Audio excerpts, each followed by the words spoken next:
It's a really interesting question because we're having one of the first in-person conferences in the post-COVID period, right? When so many conferences were canceled and everything went virtual.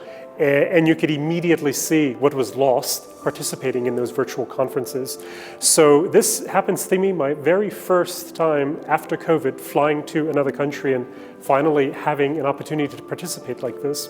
And one of the things that I would definitely like to impart to anyone who might be watching from YouTube and other social media outlets and digital platforms and so on is that you must really come in person to the next one, no matter what city it is in. There is nothing that can replace that in-person connecting with others, as well as a sense of the energy, of the spirit and the determination of others, particularly at a conference like this, where you have the information commissioners across the world and so many public servants and people passionate about civil society. You have to be here to really feed off of that energy, and it just leaves you with an incredibly optimistic note and reflection when we're discussing topics that can sometimes seem, somewhat pessimistic or complicated or challenging. So this for me was a really great takeaway, just how important it is to be here in person, to feel that from the participants.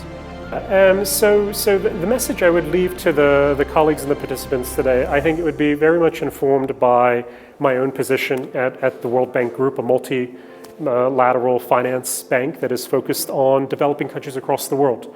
Everywhere from sub-Saharan Africa to Latin America to Mexico and so on.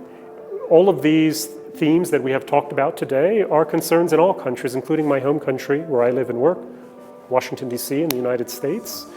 But these issues are even more exacerbated. There's even more challenges around them, and the risks are even riskier in developing countries, where the capacity for the Freedom of Information offices, for the policies to support those offices, the funding to actually pay for these things, as well as the general civil society bodies that are there to sort of keep an eye on everything and help support capacity building, they're just not there. They're really not there.